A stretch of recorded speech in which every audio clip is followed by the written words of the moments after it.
Número 212 del compendio del Catecismo. ¿En qué consiste el infierno? Bueno, recordáis que en los puntos anteriores hemos hablado del cielo, del purgatorio, y ahora hablamos del infierno. Consiste en la condenación eterna de todos aquellos que mueren por libre elección en pecado mortal. La pena principal del infierno consiste en la separación eterna de Dios, en quien únicamente encuentra el hombre la vida y la felicidad para las que ha sido creado y a las que aspira. Cristo mismo expresa esta realidad en las palabras: «Alejaos de mí, malditos al fuego eterno». Bueno, si os fijáis, la primera frase ya se hace una afirmación que supone una matización de dos aspectos que hay que integrarlos. Dice que el infierno consiste en una condenación eterna por parte de Dios, pero al mismo tiempo una libre elección del hombre que ha muerto en pecado mortal, ¿no? Es decir, es cierto que Dios condena. Uno, por ejemplo, lee Mateo 25, 41, ¿no? Y allí se dice: «Alejaos de mí, malditos al fuego eterno, porque tuve hambre y no me disteis de comer, tuve sed y no me disteis de beber». En la Sagrada Escritura nos la tenemos que tomar en serio. Lo que no puede ser es que nosotros pretendamos decir que Jesucristo, que es el revelador del Padre, que está revelando la verdad que el hombre necesita conocer para su salvación, nos esté contando cuentos. No. En la Sagrada Escritura, en muchísimos textos, de una y otra manera se habla de la posibilidad dramática de la perdición y de la condenación eterna del hombre. Y por tanto, lo que no podemos es no dar plena fe a la revelación de Jesucristo en las Sagradas Escrituras. Somos nosotros los que tenemos que educar nuestros conceptos y nuestras sensibilidades de la revelación, no pretender, más bien, ¿no?, manipular la revelación desde nuestros conceptos o desde nuestras sensibilidades no bien formadas. Por lo tanto, se habla de esa condenación, pero al mismo tiempo se habla de que esa condenación de Dios no es una condenación como a veces, claro, nosotros proyectamos en Dios a veces nuestros esquemas, y como vemos que el juicio de condenación de un juez en esta vida, de un juez terrenal, tiene un margen de arbitrariedad muy grande, y dice uno: bueno, a ver si este juez es misericordioso y da la sentencia absolutoria. Ah, mira, que este juez, te ha tocado un juez que es más, digamos, misericordioso, este otro es más estricto. Obviamente, tales conceptos sería ridículo, ¿no?, proyectarlos en Dios, porque Dios es infinitamente justo al tiempo que infinitamente misericordioso, y en Dios ser justo y misericordioso no son dos cosas, es una sola. Luego, no proyectemos esa experiencia que tenemos de que los juicios de los hombres son arbitrarios y dependiendo de cómo es el juez, no lo proyectemos eso en Dios, porque Dios es la justicia y la misericordia infinitas. Por lo tanto, existe esa posibilidad dramática de poder recibir ese juicio de condenación, pero ojo, aquí lo que se dice al mismo tiempo es que se trata de una autoexclusión del hombre. El hombre se autoexcluye.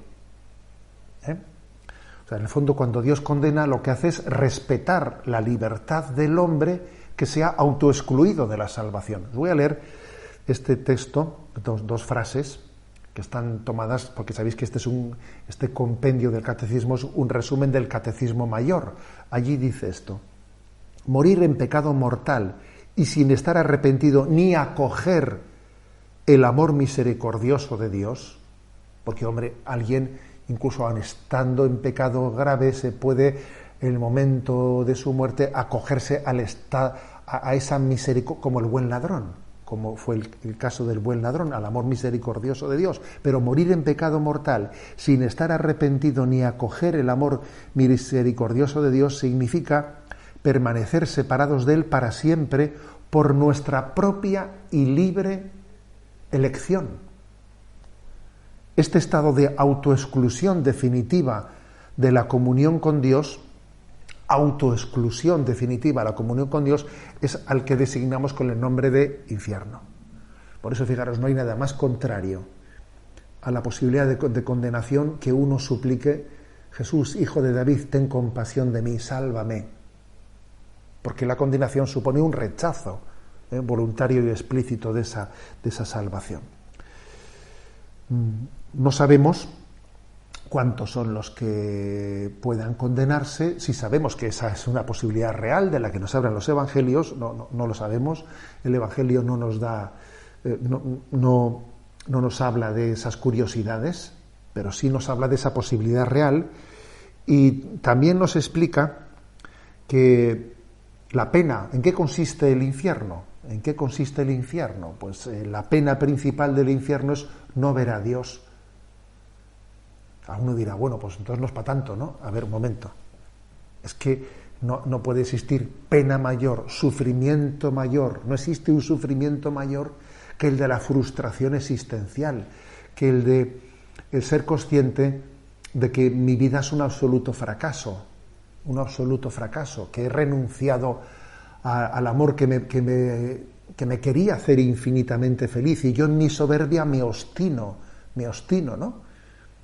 Y además en ese momento, porque sabéis que después de la muerte no existe ya posibilidad de arrepentimiento, sino que el alma en el momento de la muerte queda fijada eternamente lo que ha sido su disposición, en este caso de rechazo a la misericordia de Dios.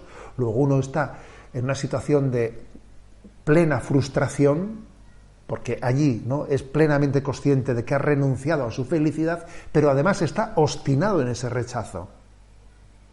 Es la obstinación en el fracaso, en el rechazo a la salvación, Entonces, ese es el motivo principal del sufrimiento en el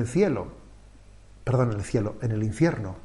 Bien, es verdad que luego también hay otras imágenes que hablan de las llamas del infierno, etcétera, pero fijaros, son imágenes que nos están de alguna manera ayudando a entender que, aunque sean penas del sentido, etcétera, ese tipo de sufrimientos con los que se describe el infierno no hacen sino subrayarnos que el sufrimiento principal no consiste tanto, ¿no?, en el sufrimiento de los sentidos, no, sino en el sufrimiento de el alma, que sabe que ha rechazado la salvación de Dios y se obstina en ese rechazo. En definitiva, el Señor nos habla en verdad, nos habla de corazón a corazón, nos habla como se habla un amigo con el que no se le encubren cosas, ¿no?